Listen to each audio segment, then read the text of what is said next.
All right, what is it? It's your boy DJ MellyMel. You're not locked in on another episode of the world famous nationally syndicated The Cayden Sports Show. And guys, we got smoked today. And let me tell you why. I hate to give people a platform to showcase what they got going on because, no one ever helped me, outside of the people that's close to my circle. We had to build our platform off the ground. So I don't want to just make people go viral for no reason. But this guy had probably the worst sports take I've ever seen in life. Roll the tape. Cayden Boozer dedicated his entire career to making sure that Cameron Boozer could go pro. When Cayden Boozer was in high school, his only highlights ever are him passing the ball to his brother. Cayden Boozer committed to Duke, knowing that he would not have any opportunity to play at Duke at all.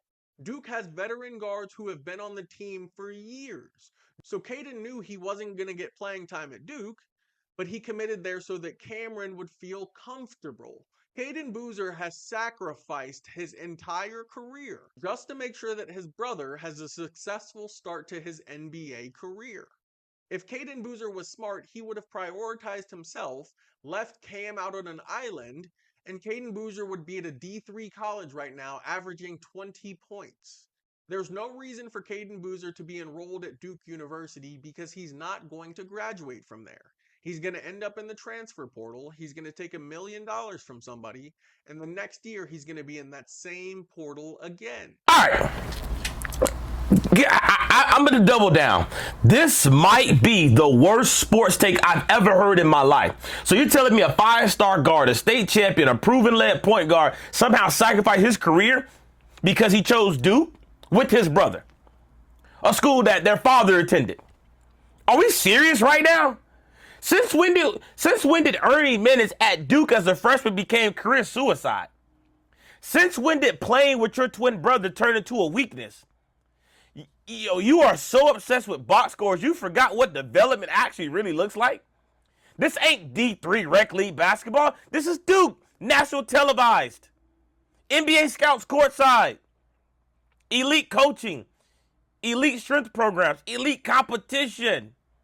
And we're calling that a sacrifice. On the cage, we deal in facts, not narratives.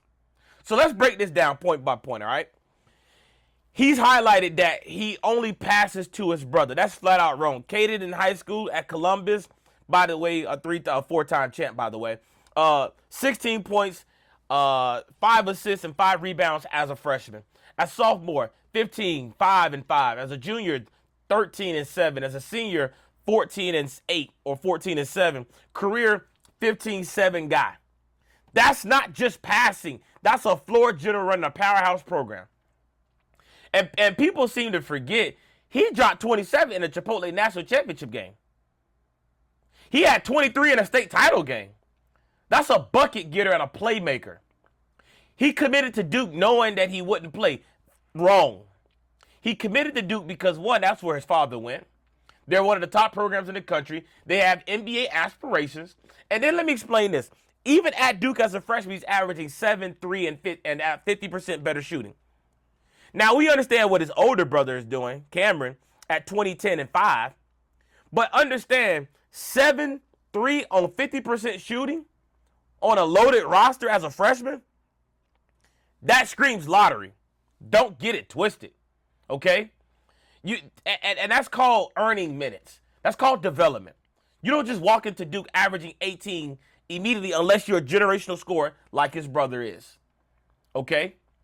And people always want to compare the two. And Cayden is his own player. He don't have to go out there and score 30 of the game. But he going to get you 10 and 15, 10 and 5, 10 and 8. This notion that he'll be smarter at the D3 averaging 20 points, that might be the wildest part if I ever heard one. So you telling me he gonna go to a situation where he's getting it for free and pay for it?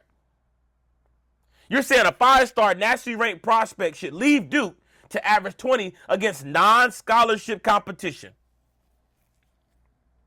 Let me ask you something.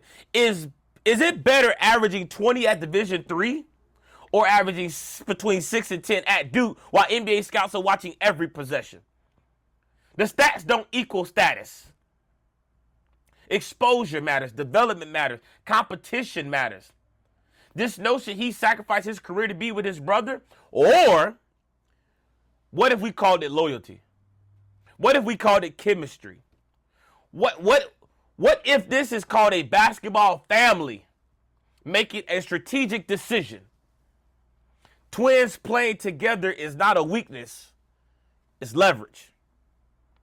If Cameron thrives, guess what happens? His brother thrives. The spotlight gets bigger. The NIL bag gets bigger. The brand gets bigger. That's a partnership. That's not sacrifice. He'll transfer and make $1 million in the transfer portal again. That's speculation. That's not analysis. Yes, the portal exists. Yes, NIL money exists. That doesn't mean every freshman is doomed for that. And even if he transfers one day, the modern college basketball, that's not a failure. So here's my final take on all this, man. Cayden Boozer did not sacrifice his career. He won at the highest level in high school. He produced every single year. Chose one of the biggest brands in college basketball that he had strong family ties to. He's already contributing as a freshman. He's developing in a pro-level environment. That's called playing the long game. If you're good enough, you don't run from competition, you embrace it. And Duke is competition at the highest level. So I have a call to the audience. Is this really a sacrifice? Or this is just another example of people confusing patience with weakness?